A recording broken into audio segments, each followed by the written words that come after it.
हमारी धरती को अगर समझना है तो असल में ये पानी और जमीन की ही कहानी है। और इस कहानी को समझने के लिए हमें इन विशाल महासागरों और महाद्वीपों को समझना होगा, वही जो हमारी दुनिया को आकार देते हैं। और जानते हैं, जमीन और समुद्र के इस रिश्ते को समझने के लिए सबसे सही जगह कौन सी है? हमारा अपना देश भारत। देखिए, भारत एक विशाल प्रायद्वीप है। इसके पश्चिम में है अरब सागर और पूर्व में बंगाल की खाड़ी। हिंद महासागर के ये दोनों बड़े हिस्से यहाँ के जीवन पर बहुत गहरा असर डालते हैं। तो आज का सफर कुछ ऐसा रहेगा। हम भारत से शुरू करेंगे, फिर महासागरों की जबरदस्त ताकत को देखेंगे। इसके बाद महाद्वीपों की एक दिलचस्प पहेली सुलझाएंगे और आखिर में बात करेंगे कि ये महासागर हमारे लिए इतने जरूरी क्यों हैं और हमारी जिम्मेदारी क्या बनती है। तो सबसे पहले भाग 1, भारत, जो समुद्र से घिरा है। भारत की ये जो खास ज्योग्राफी है ना, यही इसे समुद्र के साथ इसके रिश्ते को समझने के लिए एक बेहतरीन केस स्टडी बनाती है। पर ये रिश्ता हमेशा शांत नहीं रहता। तो चलिए अब भाग 2 पर आते हैं, महासागर की अद्भुत शक्ति। और यहाँ हम देखेंगे कि ये रिश्ता एक दो-धारी तलवार की तरह कैसे है। क्योंकि देखिए, महासागरों में जीवन देने की और जीवन छीन लेने की दोनों की गजब की ताकत होती है। एक तरफ तो महासागर जीवन देता है। भारत में जो मॉनसून की बारिश होती है, जो हमारी जान है, वो पूरी तरह से समुद्र से उठने वाली हवाओं पर ही तो टिकी है। सोचिए, अगर ये हवाएं न हों तो हमारी खेती, हमारी नदियां, हमारी जिंदगी, सब कुछ ठहर जाएगा। और दूसरी तरफ यही महासागर सब कुछ छीन भी सकता है। वो विनाश की ताकत भी रखता है। जो खतरनाक चक्रवात आते हैं, सुनामी की वो ऊंची ऊंची लहरें, वो सब इन्हीं समुद्रों से तो उठती हैं और पलक झपकते ही तटों पर तबाही मचा देती हैं।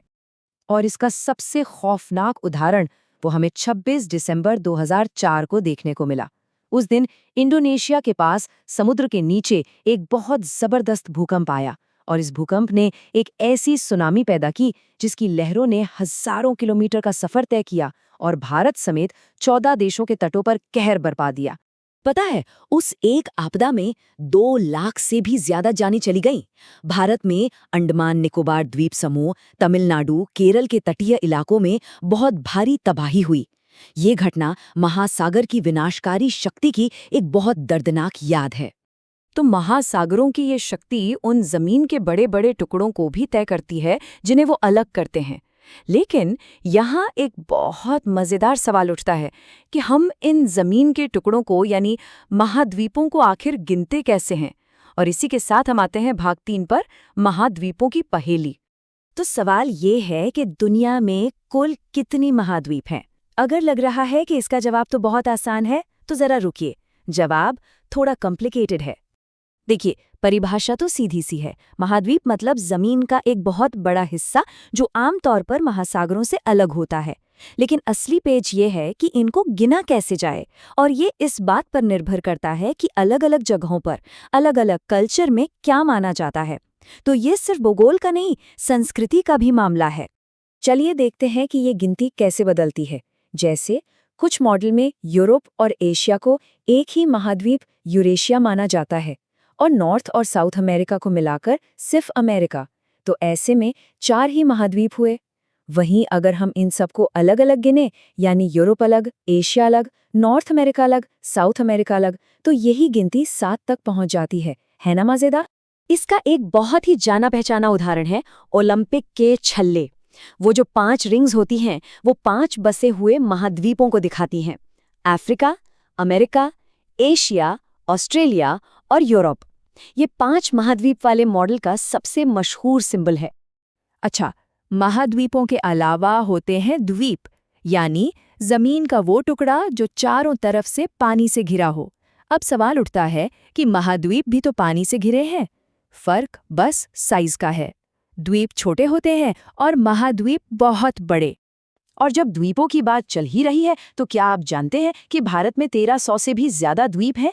जी हाँ, इसमें अंडमान निकोबार और लक्षद्वीप जैसे बड़े द्वीप समूह भी शामिल हैं। चलिए अब जरा बड़े पैमाने पर सोचते हैं। महासागर सिर्फ जमीन को घेरने वाला पानी नहीं है, वो हमारे पूरे ग्रह के लिए, हमारी जिंदगी के लिए जरूरी हैं। और यही है हमारा भाग 4, पृथ्वी के फेफड़े। महासागरों को अक्सर पृथ्वी के फेफड़े कहा जाता है। और ये सिर्फ कहने की बात नहीं है, इसके पीछे एक बहुत बड़ी, बहुत गहरी सच्चाई है। ये सुनकर शायद हैरानी हो, पर हम जो हर दूसरी सांस लेते हैं उसके लिए हमें महासागरों का शुक्रिया अदा करना चाहिए। क्यों? क्योंकि दुनिया की आधी ऑक्सीजन, जी हाँ 50% ऑक्सीजन, समुद्र में रहने वाले छोटे छोटे पौधों से आती है, जिन्हें फाइटोप्लैंक्टन कहते हैं। इनके बिना धरती पर जीवन मुमकिन ही नहीं। तो ये सब हमें एक बहुत ही अहम सवाल पर ले आता है। अगर महासागर इतने जरूरी हैं, तो फिर हम उनके साथ कर क्या रहे हैं, और हमारे आने वाले कल के लिए इसका क्या मतलब है? अब आते हैं आखिरी भाग पर, भाग 5, हमारा महासागर हमारा भविष्य। और दुख की बात यह है कि इंसान की वजह से महासागरों को बहुत ज्यादा नुकसान पहुंच रहा है। सोचिए, हर साल लाखों टन प्लास्टिक का कचरा समुद्र में फेंक दिया जाता है। हम इतनी ज्यादा मछलियां पकड़ रहे हैं कि उनकी आबादी ही खत्म हो रही है, और समुद्री जहाजों की बढ़ती आवाजाही से भी वहां के माहौल को नुकसान पहुंच रहा है। महासागरों की इसी अहमियत को याद दिलाने के लिए हर साल 8 जून को वर्ल्ड ओशंस डे मनाया जाता है। ये दिन एक रिमाइंडर है कि इन महासागरों को बचाना हम सब की जिम्मेदारी है। तो आखिर में बस यही एक सवाल है, महासागर हमें सांस लेने के लिए आधी हवा देता है, बदले में हम उसे सांस लेने में कैसे मदद करेंगे? ये एक ऐसा सवाल है जिसका जवाब हम सबको मिलकर खोजना होगा।